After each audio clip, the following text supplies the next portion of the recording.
Alright, तो हमने अपना मिनी प्रोजेक्ट को कंप्लीट कर लिया है with the help of pandas, जिसमें हमने एचआर इनसाइट्स को एक्सट्रैक्ट किया है और डेटा एनालिसिस की है।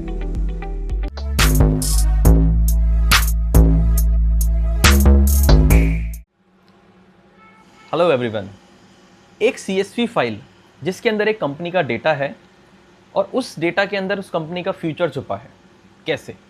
तो आज पांडास में हम उस डेटा की हेल्प से कंपनी का फ्यूचर डिसाइड करेंगे, राइट? अगर कल आप एक डेटा एनालिस्ट बनते हैं और कोई HR ऑर्गेनाइजेशन ज्वाइन करते हैं, राइट, तो आपका काम क्या होगा? सबसे पहले आप वहाँ जाके ऐसा तो है नहीं कि मैनुअली चीज़ें निकालेंगे एक्सेल से, नहीं।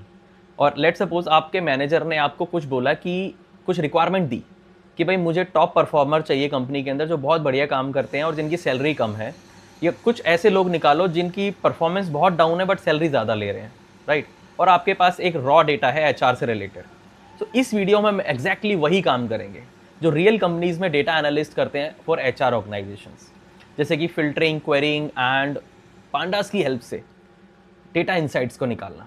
सो एंड में हम देखेंगे 3 HR रिपोर्ट्स भी जनरेट करेंगे जो आप रिज्यूमे में भी यूज़ कर सकते हो। So let's think like a data analyst, right? So let's move on. Alright, so जैसे कि मैंने आपको बताया कि पहला सबसे स्टेप हमारा क्या होगा कि हम डेटा को चेक करेंगे। आपको जो आपके मैनेजर ने डेटा दिया है HR से रिलेटेड, वो डेटा देखते हैं उसके अंदर क्या है हमारे पास, ठीक है? तो जैसे कि मैंने पहले भी अपनी वीडियोस में बताया कि अगर आपको पांडास स्टार्ट करना है या पाइथन स्टार्ट करना है तो ऑलरेडी मेरे वीडियो बनी हुई है, प्लेलिस्ट बनी हुई है, वहाँ जाके आप देखिए। तो किसी भी डेटा को लोड करने के लिए, जैसे कि हमने पुरानी वीडियो में देखा था, पांडास को इंपोर्ट करना पड़ता है, ठीक है? सो हमने क्या किया, अपने डेटा को लोड किया, import pandas as PD, df equal to pd.read CSV। अगर हमारे पास HR की CSV फाइल है, उसको रीड कैसे करते हैं? HR_data.csv और हेड। अब ये देखिए, ये मेरी फाइल है HR_data.csv और उसके अंदर क्या क्या कॉलम है मेरे? Employee ID, name, department, salary, performance, experience. अब आप खुद सोचिए कि आपके मैनेजर ने आपको ये डेटा दिया जिसके अंदर एम्प्लॉय का ID है, नेम है, डिपार्टमेंट है, सैलरी कितनी है उस एम्प्लॉय की, क्या परफॉर्मेंस है, परफॉर्मेंस की रेटिंग है यहाँ पर 1 से लेकर 5। जिसकी 5 रेटिंग है वो बहुत अच्छी परफॉर्मेंस दे रहा है, जिसकी लोअर है वो परफॉर्मेंस लो है उसकी, राइट? और उसका एक वर्क एक्सपीरियंस कितना है। अब सोचने वाली बात यह है, आपके पास डेटा है, अब रिक्वायरमेंट क्या है उसको समझते हैं पहले, ठीक है? अब हमारी रिक्वायरमेंट क्या है कि अंडरस्टैंड बिजनेस क्वेश्चंस। ये सबसे इंपॉर्टेंट पॉइंट है। कभी भी आप किसी भी कंपनी में काम करेंगे, सबसे फोकस वाला एरिया क्या होता है? रिक्वायरमेंट गैदरिंग, समझना कि हमें करना क्या है। तो देखो, इसमें मैंने नॉर्मली टाइप किया हुआ जो कि रिक्वायरमेंट है कि कौन बेस्ट परफॉर्मेंस कर रहा है कंपनी के अंदर, ठीक है? कौन ज़्यादा सैलरी ले रहा है बट परफॉर्मेंस कम है उसकी। कई लोग ऐसे होते हैं ना, सैलरी तो बहुत अच्छी ले रहे हैं लेकिन परफॉर्मेंस काम अच्छा नहीं कर रहे हैं। या कौन से एम्प्लॉयज़ ऐसे जिनको ट्रेनिंग की ज़रूरत है, थोड़े परफॉर्मेंस लो है बट उनको ट्रेनिंग देंगे तो वो और अच्छा काम करेंगे। तो ये हमारी रिक्वायरमेंट है और हमें ये ही एनालिसिस करके निकालना है। आई होप ये आपके लिए इंटरेस्टिंग होगा आज का टॉपिक। तो चलो देखते हैं कैसे। तो सबसे पहला स्टेप क्या है? Basic filtering. अब जो हमारा डेटा था, मैं यहाँ पर डेटा निकाल लेता हूँ, df.head। आपको पता है df.head से क्या होता है? Sorry, df.head। टॉप 5 रिकॉर्ड्स आ गए हमारे डेटा के, HR डेटा के excuse me, employee ID, name, department, salary, performance, experience, right? अब हमें क्या करना है कि पहले टॉप परफॉर्मर निकालने। अभी देखो, परफॉर्मेंस यहाँ पर है। परफॉर्मेंस के मैं आपको वैल्यूज़ भी दिखा देता हूँ कि टॉप क्या है और लेस वाली क्या है, जो सबसे नीचे है। इसकी मिनिमम वैल्यू DF परफॉर्मेंस, और हम इसको पहले मिनिमम वैल्यू देखते हैं 1 और मैक्सिमम वैल्यू क्या है? 5। दैट मीन्स जैसे कि मैंने बताया, 1 जिसकी होगी या 1, 2, 3 होगी वो लो परफॉर्मेंस वाले एम्प्लॉयज़ हैं, जिनकी 4, 5 होगी या 3, 4, 5 होगी वो मिड या टॉप परफॉर्मर हैं। अब हमें क्या करना है? सबसे पहले हमें निकालना है जो टॉप परफॉर्मर है। तो टॉप परफॉर्मर के लिए मैंने क्या किया, एक वेरिएबल डिफाइन किया, इक्वल्स टू डेटा फ्रेम है जो मेरा, उसी डेटा फ्रेम में मैंने अपने कॉलम का नेम लिया, ग्रेटर देन इक्वल्स टू 4, जिसकी परफॉर्मेंस 4 या उससे ज़्यादा है। The employee whose performance is equals to and greater than 4। अब मैंने जैसे ये निकाला तो ये देखिए मैंने चलाया, अब कितने एम्प्लॉयज़ आए? 427 एम्प्लॉयज़ ऐसे हैं जिनकी परफॉर्मेंस बहुत अच्छी चल रही है, 4 या above, right, whether their experience are low और हाई, राइट। अभी देखिए कितने इजीली हमने क्या किया कि वो एम्प्लॉयज सेपरेट कर लिए इस वाले डेटा फ्रेम में, नया डेटा फ्रेम बनाया टॉप परफॉर्मर, और उसके अंदर हमने खाली उन्हीं एम्प्लॉयज को निकाला जिनकी परफॉर्मेंस अच्छी है, ठीक है। तो इस तरीके से आप डेटा को फिल्टर कर सकते हो, राइट। अगर मान लो कि मेरे को निकालना है कि भाई जिनकी परफॉर्मेंस डाउन है, तो इस नेक्स्ट उसमें निकालते हैं हम जिनकी परफॉर्मेंस डाउन है। तो मैंने क्या किया, low performance equals to, as it is इसको पिक करना है हमें। यहां परफॉर्मेंस में हमें क्या डालना है, लेस देन इक्वल्स टू 3। अब ये वो एम्प्लॉयज आ गए जिनकी परफॉर्मेंस नॉर्मल है या उससे भी एवरेज है, एवरेज से भी कम है। ये 573 एम्प्लॉयज ऐसे हैं, राइट। सो एक्सक्यूज मी, ये बेसिक फिल्टरिंग करके आप डेटा को सेपरेट कर सकते हैं और इनसाइट्स निकाल सकते हैं। आई होप आपको ये समझ आया होगा कि हम डेटा को कैसे सेग्रीगेट करते हैं, कैसे एक स्पेसिफिक कंडीशन के बेस पे हम डेटा निकाल के लाते हैं, राइट। अब नेक्स्ट हम देखेंगे filtering with and condition, right. अब डेटा को और फिल्टर करना है हमें। अब इसका यूज केस क्या है, जिन एम्प्लॉयज की सैलरी हाई है बट लो परफॉर्मेंस है, मतलब जो सैलरी तो बहुत अच्छी ले रहे हैं लेकिन काम अच्छा नहीं कर रहे हैं, राइट। तो उसके लिए हमने क्या किया, एक वेरिएबल डिफाइन किया, salary performance mismatch equals to, इसको मैं थोड़ा इंडेंट कर देता हूं। अब हमने क्या किया, अपना डेटा फ्रेम लिया, उसके अंदर फिर मैंने अपना कॉलम लिया सैलरी, जिसकी सैलरी 70,000 से ज्यादा है, राइट। एंड अब ये एंड लगाया तो दोनों कंडीशन फुलफिल होनी चाहिए हमारी, राइट। और जिसकी performance less than equals to 3 है, मतलब देखो वही सेम चीज हो रही है यहाँ पर, जिसकी सैलरी हाई है परफॉर्मेंस लो है। हमने क्या किया, सैलरी ग्रेटर देन 70,000 एक थ्रेशोल्ड लगा दिया कि जिसकी 70,000 से ज्यादा है मतलब वो अच्छी सैलरी ले रहा है, और जिसकी परफॉर्मेंस लेस देन और इक्वल्स टू 3 है उसकी परफॉर्मेंस डाउन है। अब ये देखिए, ये वो एम्प्लॉयज आ गए, 381 एम्प्लॉयज ऐसे हैं हमारे पास, 381 एम्प्लॉयज ऐसे हैं जो सैलरी तो बहुत अच्छी ले रहे हैं लेकिन उनकी परफॉर्मेंस डाउन है। तो by using these methods, right, you can easily extract the insights.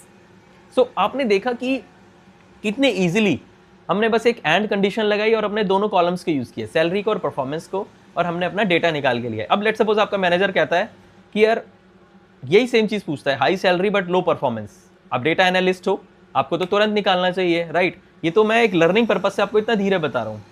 आपने अपने मैनेजर को बोला ये देखिए ये रहा डेटा, अब वो इजीली क्या करेंगे, इन एम्प्लॉयज को लेंगे और इनकी साइड में इनको बुलाएंगे कि भाई तुम्हारी सैलरी तो बहुत हाई है लेकिन आप काम बहुत अच्छा नहीं कर रहे हो, तो थोड़ा सा इस चीज पे ध्यान दो, मतलब जो भी वो करना चाहते हैं उनके साथ। बट आपका काम है जो रिक्वायरमेंट है उसके बेसिस पे डेटा एनालिसिस करना और इनसाइट्स निकाल के लाना, राइट। आई होप आपको ये क्लियर हुआ होगा। अब नेक्स्ट हम देखते हैं फिल्टरिंग विद और कंडीशन। जैसे कि ऊपर हमने एंड कंडीशन देखा जिसमें दोनों फुलफिल कंडीशन हुई हमारी, सैलरी जिनकी कम है, सॉरी सैलरी ज्यादा है, परफॉर्मेंस कम है एक्सक्यूज मी। अब हमारा और कंडीशन देखते हैं हम कैसे यूज करते हैं पैंडास के अंदर। यूज केस क्या है, एम्प्लॉयज नीडिंग अटेंशन, उन एम्प्लॉयज को निकाल के लाना जिनकी परफॉर्मेंस भी कम है, ठीक है, और एक्सपीरियंस भी कम है। जिनका एक्सपीरियंस भी कम है और मतलब परफॉर्मेंस भी कम है, माइट भी वो फ्रेशर्स भी हो सकते हैं या कुछ नए एम्प्लॉयज भी हो सकते हैं, राइट। तो इसके लिए हमने क्या किया, अटेंशन नीडेड का एक वेरिएबल बनाया, ठीक है। उसमें हमने क्या किया कि परफॉर्मेंस अपना डेटा फ्रेम लिया, उस डेटा फ्रेम में हमने क्या किया, डेटा फ्रेम में performance less than equals to 2। ये क्या है हमारा, अब जिनकी परफॉर्मेंस बिल्कुल ही लो हो रखी है इस टाइम, जिनकी 2 से भी कम है, 2 है, राइट, और एक्सपीरियंस लेस देन 1 है, मतलब या तो वो नए हैं या उन्हें भी काम समझ नहीं आ रहा है इसलिए परफॉर्मेंस नहीं दे पा रहे हैं, राइट। तो इसलिए हमने ये कंडीशन लगाई कि performance less than equals to 2 और एक्सपीरियंस लेस देन 1। अब देखिए अब कितनी इजीली हमने ये कंडीशन को देखा और इसी कंडीशन के बेसिस पे देखिए अब हमारा डेटा आएगा। 442 एम्प्लॉयज ऐसे हैं जिनकी परफॉर्मेंस भी लो है और एक्सपीरियंस भी कम है। अब इनको हम डिफरेंट कैटेगरीज में कंसीडर कर सकते हैं, या तो ये फ्रेशर हैं या अभी ये सिस्टम से या हमारे जो भी प्रोसेस होता है उससे अभी फॉर्मल नहीं है, या इनको ट्रेनिंग की जरूरत है। इनके लिए हमें अटेंशन चाहिए कि ये नए लोग हैं और काम भी सही से नहीं कर पा रहे, तो इन पे हमें अटेंशन देनी पड़ेगी, इसलिए हमने यहाँ पर अटेंशन नीडेड डाला। बड़ी बड़ी एचआर कंपनीज या बड़ी बड़ी ऑर्गेनाइजेशंस के अंदर एम्प्लॉय की परफॉर्मेंस ऐसे ही निकाली जाती है कि भाई कौन कितना अच्छा काम कर रहा है, किस लेवल का एक्सपीरियंस है, कई बार ऐसा होता है कि एक्सपीरियंस बहुत अच्छा होता है लेकिन काम बहुत डाउन होता है उनका, जो कि हम यहाँ भी लगा सकते हैं, राइट। तो इस तरीके से हम और कंडीशन का यूज़ करके किसी एक कंडीशन को फुलफिल करते हैं और लेके आते हैं, जिसका एक्सपीरियंस परफॉर्मेंस लेस देन 2 है या एक्सपीरियंस लेस देन 1 है। तो इस बेसिस पे देखिए हमने डेटा लेके आए, employee ID, name, department, salary, performance and experience. I hope आपको ये क्लियर हुआ होगा। अब नेक्स्ट हम देखते हैं is in filter specific categories. अब होता क्या है कि एक कंपनी के अंदर बहुत सारे डिपार्टमेंट्स होते हैं, राइट। अभी मैं आपको यहां भी दिखाता हूं, एक्सक्यूज मी, df.head। अब ये हमने देखा, ये तो हमारे एम्प्लॉयज आ गए, सारा डेटा आ गया, लेकिन अब हमें चाहिए कि हमारे पास कितने डिपार्टमेंट है। आपने क्या डाला, डिपार्टमेंट का नेम डाला यहां पर, right, department dot value counts. ये देखिए, इससे ये निकल के आया कि एक डिपार्टमेंट में हमारे कितने एम्प्लॉयज है और कितने डिपार्टमेंट है। अब हमारे पास कितने डिपार्टमेंट है ये देखिए आप कितनी इजीली देख सकते हैं। डिपार्टमेंट डॉट वैल्यू काउंट्स एक फंक्शन होता है जो कि ऑटोमेटिकली ग्रुप करके डेटा को लेके आता है, ठीक है। डिपार्टमेंट नेम क्या है, आईटी, जिसमें 178 एम्प्लॉयज हैं, ऑपरेशंस में 177 हैं, सेल्स में 174 है, मार्केटिंग में 170 एम्प्लॉयज हैं, एचआर में 168 हैं, फाइनेंस में 133 है, राइट। तो हमारे पास कितने डिपार्टमेंट है, 1 2 3 4 5 6 डिपार्टमेंट है। अब हमें यहाँ पर इज इन कंडीशन कैसे यूज करनी है, अब हमें किसी स्पेसिफिक अगर डिपार्टमेंट की एनालिसिस करनी है। अब जैसे कि यहाँ पर यूज केस में क्या है, only IT and HR department. अब हमें क्या चाहिए, डेटा निकालना है उन एम्प्लॉयज का जो खाली आईटी और एचआर डिपार्टमेंट में काम करते हैं, राइट। तो ये देखिए आईटी एचआर एम्प्लॉयज का हमने एक डेटा फ्रेम बनाया, राइट। उसमें हमने क्या किया, डेटा फ्रेम लिया, हमारा जो मेन डेटा फ्रेम है ये वाला, उसमें डिपार्टमेंट कॉलम जो ये है उसको लिया। अब ये चेक करा हमने क्या इस डिपार्टमेंट कॉलम के अंदर आईटी और एचआर से रिलेटेड डेटा है कि नहीं है। तो हमने उसके लिए इज इन लगाया, जैसे कि पाइथन में हम इन लगाते हैं, राइट, और पैंडास के अंदर इज इन लगाते हैं। तो हमने क्या किया, column name dot is in. अब इज इन लगा के हमने फिर अंदर डेटा क्या चेक किया, आईटी और एचआर से रिलेटेड। अब मेरे को खाली वही डेटा चाहिए, उन्हीं एम्प्लॉयज का डेटा चाहिए जो आईटी और एचआर के अंदर काम करते हैं, ठीक है। अभी आप देखिए 346 एम्प्लॉयज ऐसे हैं, ये देखिए 346 जो कि इन दो डिपार्टमेंट्स में काम करते हैं। तो कितनी इजीली आपने दो डिपार्टमेंट्स का डेटा निकाला। अब लेट सपोज मुझे खाली एचआर का चाहिए, मैंने यहाँ से क्या किया, आईटी हटा दिया, एचआर डिपार्टमेंट में 168 लोग काम करते हैं, उनकी डिटेल्स ये रही। तो आपके मैनेजर ने लेट सपोज आपसे बोला कि यार मुझे आईटी में जितने एम्प्लॉयज है ना वो सारे निकाल के लाओ। ये देखो 178 रिकॉर्ड्स ऐसे हैं या एम्प्लॉयज ऐसे हैं जो आईटी डिपार्टमेंट में काम करते हैं। आई होप आपको इज इन की फॉर्मेलिटी आई मीन क्लियर हुई होगी कि इज इन का हम यूज कैसे करते हैं, राइट। नेक्स्ट अब हम देखेंगे एक्सक्यूज मी, बिटवीन कैसे यूज कर सकते हैं हम, किसी चीज के बीच का डेटा निकालना या रेंज बेस्ड फिल्टरिंग करना। अब इसका यूज केस है मिड रेंज सैलरी एम्प्लॉयज निकालने में, कि जिन एम्प्लॉयज की सैलरी मिड रेंज की है, ना हाई है ना लो है, राइट। तो हमने क्या किया, एक वेरिएबल डिफाइन किया मिड सैलरी इक्वल्स टू, अपना डेटा फ्रेम लगाया df सैलरी डॉट बिटवीन। अब बिटवीन क्या करेगा, आपने जो बिटवीन को दो पैरामीटर चाहिए होते हैं, राइट, फर्स्ट एंड सेकंड। आपने डाला कि 50,000 एंड 80,000, उन्हीं एम्प्लॉयज की डिटेल निकल के आए जिनकी सैलरी 50,000 से 80,000 के बीच में है। अब देखिए इसे हम रन करते हैं। अभी देखिए 272 एम्प्लॉयज ऐसे हैं जिनकी सैलरी 50,000 से 80,000 के बीच में है। देखिए सैलरी भी आप यहाँ देख सकते हैं 52, 78, 79, 70, 63। ये लेस देन 80 होगी और मोर देन 50 होगी, राइट। तो बिटवीन कीवर्ड का यूज़ या फंक्शन का यूज़ हम पांडास में इस तरीके से यूज़ कर सकते हैं। यहाँ हम वैल्यूज़ भी चेंज कर सकते हैं। लेट सपोज अगर मेरे को 70 to 80 के बीच में चाहिए, तो देखिए 78 एम्प्लॉयज़ ऐसे हैं, खाली 78 एम्प्लॉयज़ ऐसे हैं जिनकी सैलरी 70 to 80 के बीच में है, राइट। तो बिटवीन आई होप आपको समझ आया होगा। नेक्स्ट हमारा है क्वेरी। अब आपने एसक्यूएल के अंदर क्वेरी की होगी, राइट। जैसे कि आपको किसी एम्प्लॉय का डेटा चाहिए होता है, select star from employees table where experience less than 2, performance less than 3। तो वो एसक्यूएल एसक्यूएल डेटाबेस से डेटा लेके आता है। बट हम पांडास में इसको कैसे करते हैं, पांडास में हम क्वेरी पैरामीटर के क्वेरी फंक्शन के यूज से इस डेटा को निकाल के ला सकते हैं। कैसे देखिए, अब हमने क्या किया, एक ट्रेनिंग रिक्वायर्ड वेरिएबल बनाया। इसके अंदर हमने क्या किया, data frame dot query excuse me. Dot query क्या कर रहा है, वो डायरेक्टली एक इंग्लिश टेक्स्ट आपसे ले रहा है उसमें आप क्या दे रहे हो, कॉलम नेम दे रहे हो डायरेक्ट एंड कंडीशंस लगा रहे हो। कैसे? आपको चाहिए कि ऐसे एम्प्लॉइज का डेटा निकल के आए जिनका एक्सपीरियंस लेस देन 2 और परफॉर्मेंस लेस देन 3 हो। परफॉर्मेंस भी डाउन है और एक्सपीरियंस भी डाउन है, तो आपने क्या किया, experience less than 2 double quotes में क्या किया, ये कोट्स लगाए, डबल कोट्स ये लगाए, एक्सपीरियंस लेस देन 3। अब यहाँ पर देखिए कॉलम नेम सेम होना चाहिए जो कि आपके डेटा फ्रेम का है, एंड परफॉर्मेंस लेस देन 3। और ध्यान से देखिए इसका फॉर्मेट क्या है, डेटा फ्रेम डॉट क्वेरी, उस क्वेरी के अंदर जो भी आपको डेटा चाहिए वो आप यहाँ डालिए। और ये देखिए अब 68 एम्प्लॉइज ऐसे हैं जिनकी एक्सपीरियंस लेस देन 2 है, परफॉर्मेंस लेस देन 3 है। तो इस तरीके से आप डेटा निकाल के ला सकते हैं। अब जैसे कि मैंने यहाँ पर डाला ग्रेटर देन 2 है और परफॉर्मेंस लेस देन 3 ही है, एक्सपीरियंस ज़्यादा है बट परफॉर्मेंस डाउन है। ऐसे कितने एम्प्लॉइज हैं? 275 एम्प्लॉइज ऐसे हैं जिनकी परफॉर्मेंस ग्रेटर देन 2 है बट एक्सपीरियंस ग्रेटर देन 2 है और परफॉर्मेंस लेस देन 3 है। आपके मैनेजर ने बोला अब ऐसे एम्प्लॉइज निकाल के लाओ जिनका एक्सपीरियंस मोर देन 5 ईयर्स है बट परफॉर्मेंस भी बहुत बैड हो रखी है, उनकी कम है परफॉर्मेंस। तो आपने क्या करना है, यहाँ पर लगाया 5 और सेम कंडीशन रखना। अब 175 एम्प्लॉइज ऐसे हैं जिनकी परफॉर्मेंस बहुत वीक है बट एक्सपीरियंस ज़्यादा है। ऐसे एम्प्लॉइज को या तो कंपनी निकालती है या उनको ट्रेनिंग देती है, राइट। अब हम नेक्स्ट देखते हैं सॉर्टिंग फिल्टर्ड रिजल्ट्स। ये क्या चीज़ है? अब इसके अंदर अब क्या करते हैं हम, आपको जैसे कि रिक्वायरमेंट दी आपके मैनेजर ने कि भाई बहुत बड़ा डेटाबेस है हमारा, मुझे ऐसा चाहिए कि जो टॉप सैलरी है जिनकी वो ऊपर एम्प्लॉइज आ जाएं, जिनकी लो है वो नीचे आ जाएं, राइट। अब देखो सॉर्टिंग कैसे करते हैं। आपने अब टॉप परफॉर्मर्स ऊपर एक निकाला था, ये देखिए, सॉरी ये देखिए,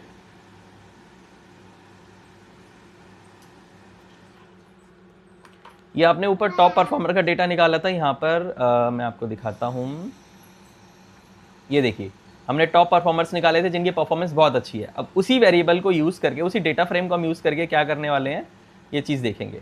अब हमने क्या किया, top performers dot head data check कर लिया कि हाँ भाई सैलरी ये है, परफॉर्मेंस अच्छी है, उनकी एक्सपीरियंस ये है।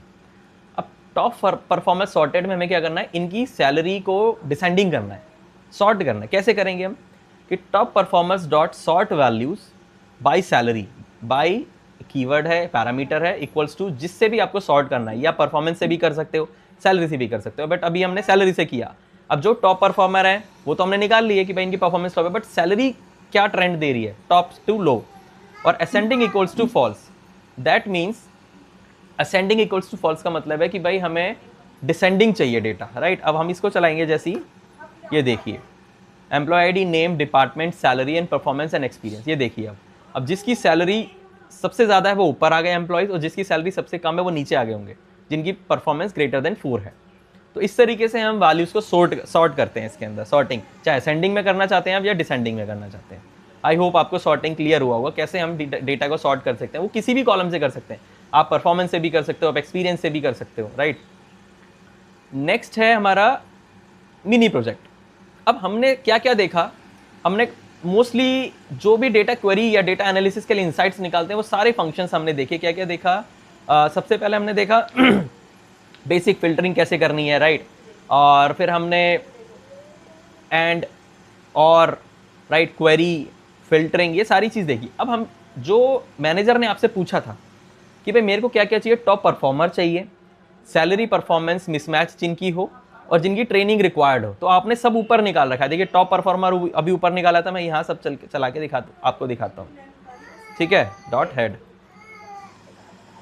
ये देखिए टॉप परफॉर्मर आपके पास ये रहा, ये डेटा बस आपको एक्सपोर्ट करके मैनेजर को देना है। फिर उन्होंने मांगा था सैलरी परफॉर्मेंस जिनकी मिसमैच है, ये सैलरी परफॉर्मेंस मिसमैच हो गई कि भाई जिनका एक्सपीरियंस कम है बट सैलरी ज़्यादा है। और थर्ड हो गया ट्रेनिंग जिनकी रिक्वायर्ड है, जिनको मतलब अटेंशन देनी है हमको, तो ये देखिए वो डेटा ये रहा। तो ये तीनों आपके पास डेटा फ्रेम है, बस आपको क्या करना है, ये .to.csv चलाना है, top performer .csv index equals to false, ये तीनों में आपको करना है। और ये तीनों की, ये देखिए अब CSV में चलाऊंगा, अब मेरे पास ये तीनों डेटा आ गया होगा। देखो मैं आपको दिखाता हूँ, ये देखिए top performer .csv and training required, और हमारा नेक्स्ट था give me a moment, top performer salary mismatch, ये रहा सैलरी मिसमैच, राइट। अब हमने तीनों का डेटा निकाला, बस हमें क्या करना है, अपने मैनेजर को सेंड करना है। तो रियल वर्ल्ड में डेटा एनालिस्ट ऐसे ही काम करते हैं, ऐसे ही रिक्वायरमेंट्स उनको मिलती है और वो इन्हीं पांडास फंक्शंस का यूज़ करके, ये तो बहुत बेसिक हमने अभी करा है, वो सारी चीज़ें निकालते हैं और रिक्वायरमेंट फुलफिल करते हैं। कई बार ऐसा होता है आपका मैनेजर ये रिक्वायरमेंट देता है, कई बार आपका क्लाइंट आपको रिक्वायरमेंट देता है कि यार ये डेटा है हमारे पास, आप इसमें से चीज़ें निकाल के लाओ कि भाई क्या कर सकते हैं हम डेटा के साथ। अब जैसे इस वाले यूज़ केस में हमने क्या किया, एम्प्लॉयज़ की जिनकी परफॉर्मेंस या सैलरी ऊपर नीचे है, ठीक है, अब ऐसे एम्प्लॉयज़ को लेके कंपनी अपना फ्यूचर भी डिसाइड करती है कि ऐसे एम्प्लॉयज़ हमें रखना ही नहीं है जिनकी परफॉर्मेंस डाउन है, सैलरी ज़्यादा है, या उनको ट्रेनिंग देनी है, राइट। तो आई होप आपको वीडियो बहुत अच्छी लगी होगी। अगर आपको कोई कॉन्सेप्ट क्लियर नहीं हुआ हो तो प्लीज़ कॉमेंट में डालें, मैं उसको दोबारा से रिपीट करूँगा। Thank you so much.